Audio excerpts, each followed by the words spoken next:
À tous, merci infiniment de cet accueil. Svetlana a fondé une association qui s'appelle J'aime la France. Je crois que je suis depuis 20 ans moi-même une association qui s'appelle J'aime la Serbie. C'est la 38e fois que je viens ici, que je viens dans ce pays. Et j'y suis venu d'abord pour la première fois pour une raison qui complétera celle qu'a exposée tout à fait brillamment Maxime Reynaud tout à l'heure, qui est l'histoire. Quand on est français, on aime l'histoire, on a une longue histoire, vous le savez. Et c'est un argument crucial, à mon avis, pour développer le tourisme de la Serbie pour les Français qui adorent l'histoire, parce que la Serbie est un pays extraordinairement riche en histoire. Mon premier reportage pour le Figaro Magazine, je n'avais jamais mis les pieds dans cette région, était pour faire un reportage sur les cimetières des soldats français morts entre 1914 et 1918 dans cette région. Je savais qu'il existait des cimetières qui allaient de Salonique à Belgrade, où les soldats français avaient été enterrés. J'ai proposé ce sujet, à l'époque la Yougoslavie était sous embargo. Je suis entré dans une association de souvenirs, de mémoire des soldats français et serbes morts en 14-18, et j'ai fait cette route des cimetières et j'ai été submergé par l'émotion pour la première fois. Je voyais des cimetières avec des noms de Français inconnus, des gens qui habitaient là évidemment, qui étaient entretenus à la perfection, c'est-à-dire mieux que les cimetières que nous entretenons nous en France de nos propres familles. Pourquoi ? Parce que les Serbes remerciaient tous les jours ainsi les Français de les avoir délivrés en 1918. J'ai fait ce reportage, et vous savez comme sont les journaux, 2 mois après, ont éclaté des manifestations à Belgrade contre Milošević, et on est venu me voir en me disant « Toi qui es un spécialiste de la Serbie, va faire ces manifestations ». J'étais venu une seule fois pour un sujet d'histoire. Donc je suis venu, j'ai couvert les manifestations, j'ai rencontré à ce moment-là un personnage qui a été le sujet de mon premier livre, qui est le général Mihailović, dont les manifestants anti-Milošević se réclamaient.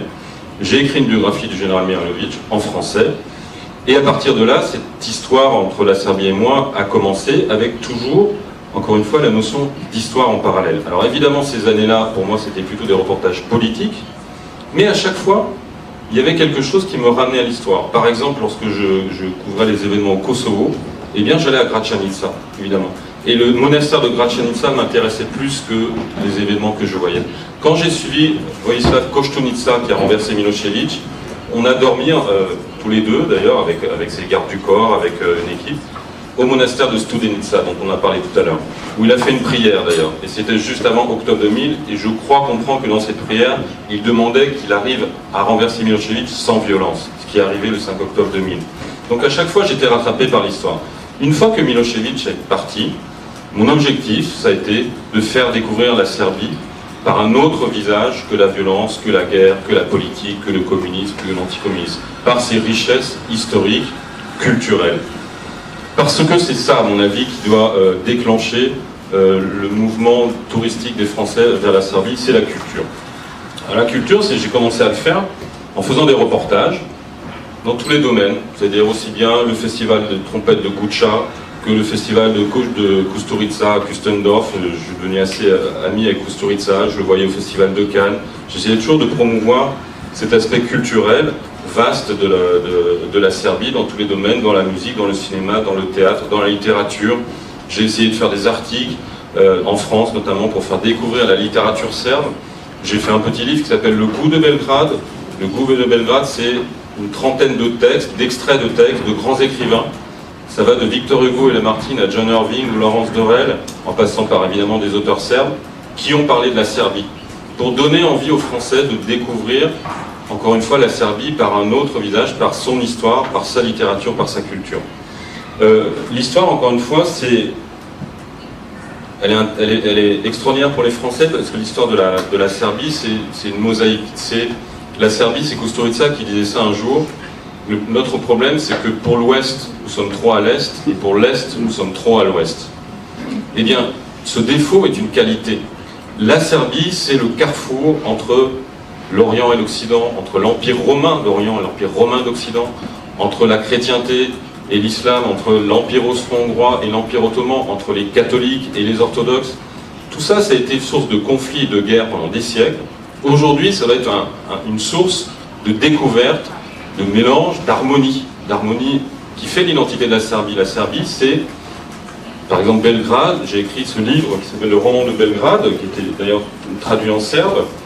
Le roman de Belgrade, pourquoi? C'est l'histoire de Belgrade, mais son histoire est tellement romanesque, est tellement incroyable, que je l'ai appelé le roman de Belgrade. Parce que, on l'a évoqué tout à l'heure, Belgrade et la Serbie, c'est d'abord le monde celte, ensuite c'est le monde romain, ensuite c'est le monde slave, c'est le monde serbe, ensuite vous avez des Bulgares, vous avez des Hongrois, vous avez des Ottomans, vous avez des Autrichiens. Et quand vous promenez dans Belgrade, comme on l'a dit tout à l'heure, ou dans Serbie, vous retrouvez des traces de tous ces peuples, de tous ces empires, de toutes ces invasions, de toutes ces résistances, et qui ont créé l'identité serbe. Mais qu'est-ce que vous croyez, l'identité française? C'est la même chose. On a été envahi par les Romains, on s'est défendu contre les Romains, Vercingétorix, on a perdu, et puis après on s'est marié avec les Romains. Et tous les peuples qui sont passés, qui ont essayé de nous envahir, les Anglais, les Allemands évidemment, tous les siècles comme ça qui ont été faits de guerre, les Espagnols, les Italiens, on a eu des guerres en permanence, c'est ça qui a creusé notre identité. Et la Serbie, c'est la même chose, c'est pour ça que nos histoires se ressemblent. Alors, encore une fois, à partir des années 2000, j'ai essayé de faire connaître ça. Donc j'ai fait plein de reportages, et qu'est-ce que j'ai retenu de tous ces reportages? D'abord, c'est Belgrade, et d'ailleurs je dois remercier, c'était pas vous à l'époque, mais l'office de tourisme de Belgrade m'a toujours aidé. J'ai fait des reportages touristiques sur Belgrade. J'ai réussi avec un photographe à aller dans des endroits grâce à l'office de tourisme interdits, au sommet d'immeubles, d'églises, de cathédrales interdits pour faire des photos un petit peu panoramiques de la ville. Et c'est vrai que cette ville, eh bien, elle n'est pas belle, elle n'est pas belle d'un point de vue architectural, mais il y a une âme, il y a une énergie, il y a une vie, il y a une histoire. Encore une fois, c'est toutes les histoires dont je vous ai parlé tout à l'heure. Selon que vous promenez dans tel ou tel quartier, eh bien vous comprenez que vous êtes au XVIIIe siècle, au XIXe siècle, au XXe siècle, au IVe siècle, au XIIe siècle. Et ça, c'est une richesse incroyable qu'il faut vraiment mettre en avant et qui touche encore une fois les Français parce que ces strates successives de l'histoire, on les a aussi en France. Donc, ça nous parle beaucoup à nous autres Français. Donc ça a été vraiment important. Ensuite, il y a la Voïvodine. Moi, j'aime beaucoup la Voïvodine parce que c'est la dernière région que j'ai découverte, parce que pour moi, c'était une non-région. Pourquoi? Parce qu'elle a souvent longtemps été en dehors des frontières historiques de la Serbie. Pour moi, la Voïvodine, c'était une plaine qu'on regardait depuis le Kalemegdan, et puis on voyait Budapest au loin, à peu près, tellement c'était plat. Mais c'est faux, évidemment. Et notamment, j'ai découvert la Fruška Gora et ces monastères, encore eux, décidément, qui m'ont permis de comprendre que ce n'est pas que plat et qu'il y a une histoire. Et cette histoire, elle est effectivement un peu hongroise. Comme la tour de Várnika Kula, qui est devenu, je crois, aujourd'hui un village ethnique et qui est absolument très bien organisé et très bien fait. Mais pour moi, c'était ça la Voïvodine. Et bien, je découvrais qu'il y avait une histoire, encore une fois, avec une histoire hongroise, autrichienne. C'était le roman, pour revenir à la culture, de Czernianski, Migration, qui est un des romans qui a été traduit en français, qui est un extraordinaire roman, qui est un des romans majeurs de la littérature serbe, que les Français connaissent un petit peu, et qui raconte la migration de ces Serbes qui arrivent dans cette région pour après, pour certains, partir en Russie, parce que faire le tampon entre l'Empire ottoman et l'Empire austro-hongrois, ça n'a pas que des avantages. Donc on est encore dans l'histoire, on est dans la géographie, et à chaque fois qu'on est dans la géographie, qu'on admire un endroit en Serbie, on rebascule dans l'histoire. Et c'est ça que j'aime beaucoup. Ensuite, une région que j'aime beaucoup, c'est Zlatibor aussi.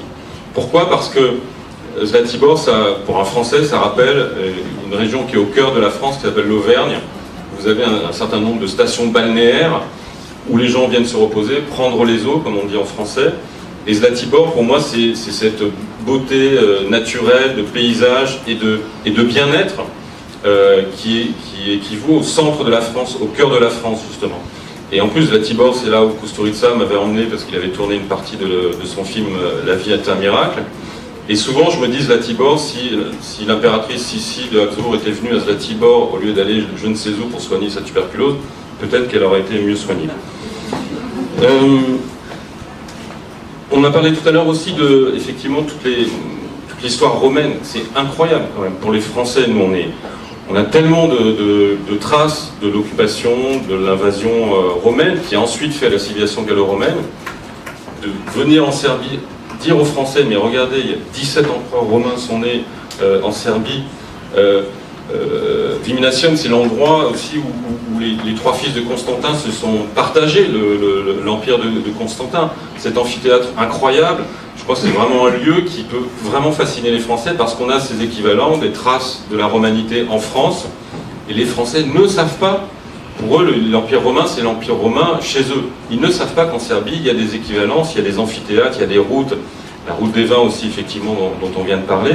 Alors, les vins, ça parle un petit peu aux Français, comme vous le savez.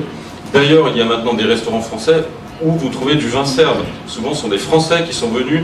Il y a un petit village au bord du Danube qui a été reconstitué, enfin pas reconstitué, des Français sont venus s'installer, des Bourguignons, pour faire du vin avec la méthode bourguignonne. Et ils ont fait renaître ce village qui avait des techniques de vin qu'ils avaient depuis 20 siècles, justement, à l'époque de l'Empire romain, où au bord du Danube, on faisait du vin. Donc il y a ce mariage qu'il faut effectivement mettre en avant. Et alors, à ma modeste mesure, j'ai lancé il y a 2 ans pour le Figaro Magazine des voyages qui durent 4 jours, où j'emmène des lecteurs du Figaro Magazine en Serbie. Je les accompagne pendant 4 jours avec un guide local et on visite un peu Belgrade et la Serbie. Belgrade, on visite encore une fois avec l'idée que cette ville est d'une richesse incroyable. Donc on va aussi bien voir les termes romains que le palais royal d'Alexandre, que une croisière sur la Save, que le musée national et le musée d'art contemporain. Le musée national, mais vous avez quelque chose d'extraordinaire à exploiter avec le musée national. Peu de gens savent l'histoire de la collection d'Erin Shlomovitch, mais tous les Français connaissent Ambroise Vollard, ce marchand d'art de tous les impressionnistes, et aucun Français ne sait que 150 de ses œuvres sont ici, à Belgrade, et pour cause, on ne les a jamais vues. Vous allez faire venir des milliers de gens. Les impressionnistes, les expositions impressionnistes en France, c'est des expositions qui font entre 800 000 et 1 million d'entrées à chaque fois. Et les gens les ont tous vues, les connaissent tous. Là, vous avez des œuvres que personne n'a vues. Donc vous avez des centaines de Français, des milliers de Français qui vont venir juste pour voir ces œuvres de Manet, de Degas, de Picasso, de Matisse, dont ils ne connaissaient pas l'existence, qu'ils ont vu une fois dans un catalogue, quand il y a eu une exposition, je crois, en 1939, à Zagreb, il me semble, ou en 1940, juste avant la guerre, avant l'invasion allemande. C'est une richesse, il faut absolument l'exploiter. Et comme en même temps, vous avez le musée d'art contemporain qui vient d'être ouvert, c'est aussi ça que vous allez montrer comme visage aux Français. C'est oui, on est fiers de notre histoire, oui, on est fiers de notre passé, mais on est capable aussi de se projeter dans le XXe siècle et dans l'avenir. Et on a aussi bien le musée national que le musée d'art contemporain, moderne et contemporain, du XXe siècle et de l'art d'aujourd'hui. Tout ça, ça parle énormément aux Français. C'est vraiment des choses qu'il faut exploiter. Et donc moi, dans ce voyage, je fais venir 25 personnes et on se promène à Belgrade. On était allé il y a 2 ans aussi, où ça, bien, en Voïvodine, pour leur faire découvrir notamment Novi Sad, Petrovaradin, Krušedol, les monastères. Et puis à Topola, je crois qu'on en parlera tout à l'heure, qui est un endroit que les Français découvrent émerveillés. Ils ne savent pas que la Serbie, l'histoire de la Serbie, c'est avant tout l'histoire d'un marchand de porc qui est devenu un prince, puis un roi, et qui a créé une dynastie en résistance contre les Turcs, et dont toute la famille est enterrée là, et dont le descendant est encore vivant et habite au Palais Royal, où généralement il nous reçoit. Donc toute cette liaison, il faut vraiment l'exploiter, parce que, encore une fois, l'histoire, la littérature, la culture, l'art, c'est quelque chose qui touche énormément les Français. Alors, pour terminer, c'est vrai que cet hiver, j'étais envahi de joie à l'idée qu'enfin, il y avait quelqu'un qui allait réussir à fédérer tout ça en une seule structure. C'est Slađana Novaković, que je remercie encore, non seulement pour avoir organisé cet événement, mais aussi pour avoir réussi à créer ce qui manquait jusqu'à maintenant, c'est-à-dire d'avoir un interlocuteur unique avec qui on va pouvoir développer justement cette histoire commune que nous avons entre la France et la Serbie. Et c'est vrai que je sais qu'elle s'est beaucoup démenée pour parvenir à ce résultat, avec une détermination, avec une patience, comme les moines du XIIe siècle lorsqu'ils faisaient leur monastère. C'était pierre après pierre. Ils se moquaient de finir le monastère de leur vivant ou non, parce qu'il y en a d'autres qui feraient après eux le même geste, qui répéteraient le même geste jusqu'à construire ce monastère. Et Slađana, d'une certaine manière, a fait ce monastère, qui est cette union entre la France et la Serbie à travers une association efficace, déterminée. Et pour terminer, quand elle a fait ça, j'ai vraiment pensé à ce mot de Mark Twain. Et Mark Twain, je le cite, ce n'est pas un hasard, parce que Mark Twain, vous savez que sa main la main qui a permis d'écrire ces chefs-d'œuvre, a été radiographiée par Nikola Tesla. Nikola Tesla et Mark Twain étaient très amis quand Tesla était aux États-Unis. Et il existe, je crois qu'il est au musée Nikola Tesla, une image de la main de Mark Twain radiographiée par un appareil complètement fou, comme d'habitude de Nikola Tesla. Et Mark Twain un jour a eu cette formule, je trouve, qui s'applique vraiment à Sladjana, qui est « Elle ne savait pas que c'était impossible de le faire, donc elle l'a fait. » Merci. Merci.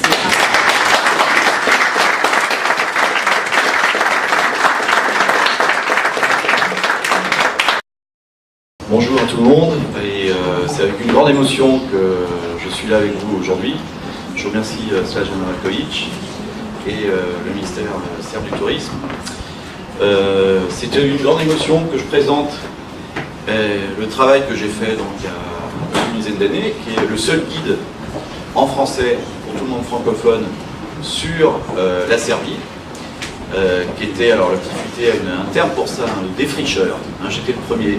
Alors j'ai fait toutes les routes, comme mes amis ici présents, Jean-Christophe ou d'autres, toutes les routes de Serbie avec le budget minimal à l'époque, et tous les noms qu'on écoute aujourd'hui, je les ai vus à l'époque émerger dans le tourisme, et c'est vraiment avec un grand plaisir pour moi alors ce guide, il est traduit maintenant en espagnol, en anglais, en allemand, et il a permis d'amener quand même beaucoup de gens, notamment de la diaspora serbe en France. Et donc pour moi, si vous voulez, le tourisme en Serbie, qui doit absolument commencer, quand on se balade à Belgrade depuis 2 jours, on voit des Jordaniens, des Iraniens, des Israéliens, des Asiatiques, ce qui est formidable, ce qui est quelque chose que je n'avais jamais vu. C'est la première fois que je vois autant de gens du monde entier. Belgrade est devenu vraiment, quand on vient de France, un spot, comme on dit, international. Mais la question, c'est pourquoi aussi peu de Français? Alors, la réponse, pour moi, elle est en plusieurs points. Ce que disait et Maxime tout à l'heure, Jean-Christophe, c'est vrai qu'il faut absolument que la Serbie comprenne qu'il faut développer beaucoup plus les liens historiques entre la France et la Serbie. Quand je donne des conférences, moi, en France, à Blois, à Tours, dans ces villes moyennes du fin fond de la France, sur l'alliance franco-serbe, il y a des gens qui n'ont jamais entendu parler de la Serbie, qui viennent me voir et qui me disent ben, j'ai un tel objet, une pipe de mon grand-père qui était sur le fond d'Orient, j'ai telle carte postale de mon arrière-grand-oncle qui était sur le fond d'Orient.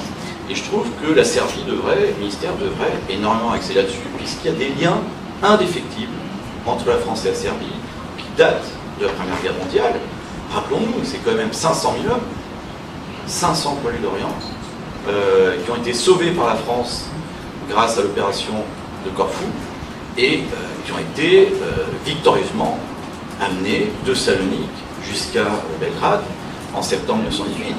Et c'est la première, c'est une opération unique de sauvetage d'une armée par une autre armée, qui est restée dans les annales. Et c'est également la première victoire de la guerre. Et donc ça on le voit, c'est resté ancré chez les Français. Et en Serbie, il y a énormément de monuments qui le démontrent. Donc je pense que l'aspect historique devrait être beaucoup plus développé. C'est pas seulement la Première Guerre mondiale, mais c'est par exemple lors de la Seconde Guerre mondiale. Le principal monument à Belgrade, qu'on verra nous, qui est le musée de Tito, Hugo Nostalgie ou pas, le musée de Tito, c'est quand même le monument le plus visité par les étrangers. En France, Tito a encore une grande aura. Pourquoi ne pas développer l'idée de tours autour de Tito, du titisme, où il y a énormément de monuments. Et puis historiquement, il y a énormément de monuments comme la fameuse tour au crâne, Tchelekula, qui est restée dans les annales, chantée par Victor Hugo, par Lamartine, qui a été très connue pendant longtemps, qui est cette tour qui symbolise la lutte héroïque du peuple serbe contre les armées ottomanes. Ce monument, et j'y étais encore l'an dernier, n'est que très peu valorisé, alors qu'il y a un potentiel énorme du point de vue historique.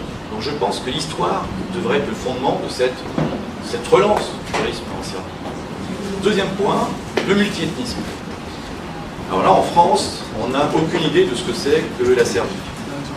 On voit la Serbie comme uniquement les Serbes. Or, ce qu'il faut bien expliquer en France, c'est que la Serbie, c'est 26 nationalités. On va aller tout à l'heure en Voïvodine. En Voïvodine, vous avez au Parlement de la province de Voïvodine 5 langues de discussion à l'Assemblée nationale. Tous les discours sont intégralement traduits en 5 langues. Hongrois, slovaque, etc., etc.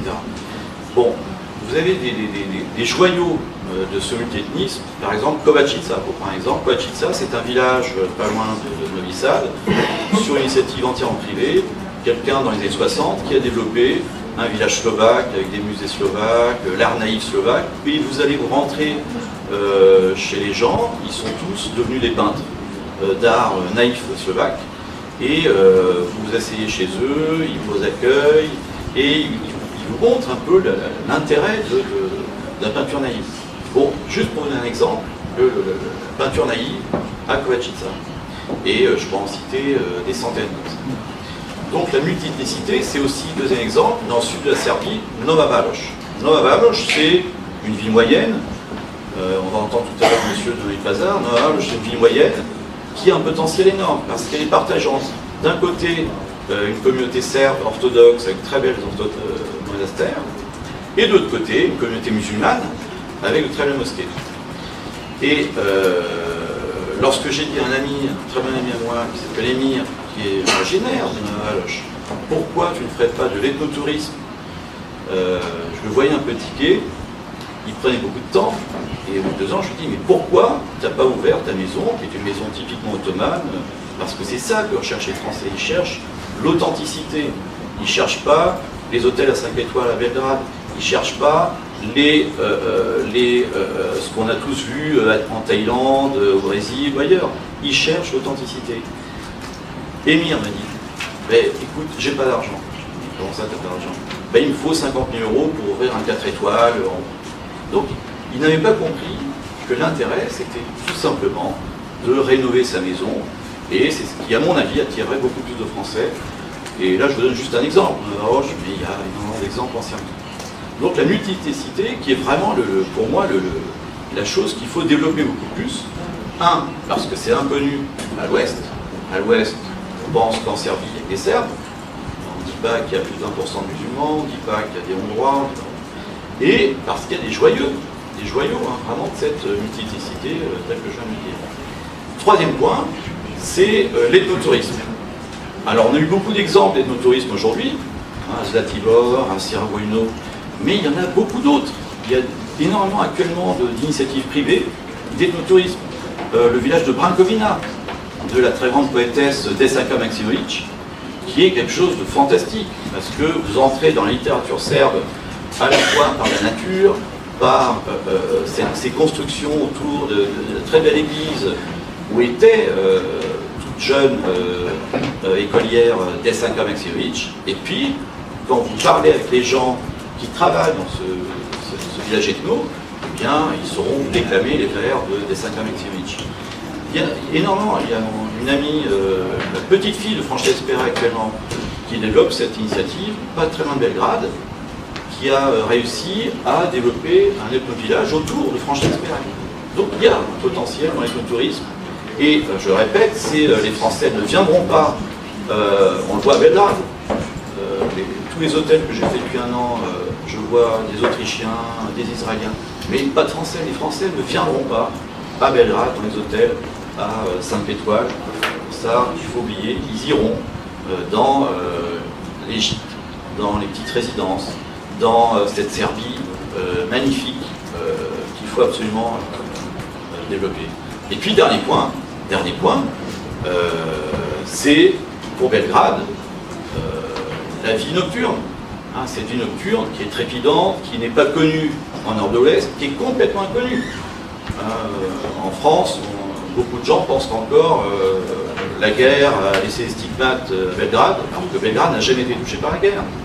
Donc il faut d'abord expliquer aux Français qu'il n'y a jamais eu de guerre à Belgrade, et ensuite on pourra peut-être développer l'idée que Belgrade est une ville tellement sûre qu'on peut y voir, et ce qui étonnait mes collègues, qu'on peut y voir des jeunes gens de 15-16 ans laissés par le parent, ce qui n'est plus le cas en France malheureusement depuis des années, en tout cas pour nous Parisiens.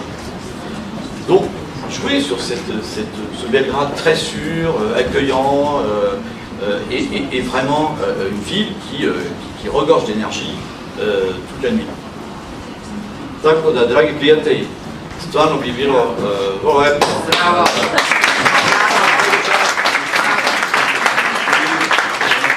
Prilika mi je već danas da stvarno mislim da to je istorijski trenutak danas da gospođa Novaković sa podrškom Francuske ambasade i ministar turizam obnovi nešto, jednu njenu ideju, što sam uvijek rekao našim ambasadorima u Parizu i uvijek su to stavili sa strane, da se u kulturni centar, srpski kulturni centar, koji je najbolji položaj što možemo imati na 3 sprata u centru glavnog grada na svetu, da se malo opametimo i da otvorimo u tog kulturnog centra jedno odeljenje za turizam. Taj centar je preko puta Bobuo dolaze svake godine 12 miliona ljudi. 12 miliona. Preko puta 12 miliona ljudi, ako dolazi samo 1% i ako se stavi samo Srbija i zastava Srbija, a ne zastava drugih zemalja kako se vidio prošle godine, i odeljenje za turizam, most, mislim da ćemo moći da počnemo nešto vrlo ozbiljno. Evo, hvala vam puno i sve najbolje.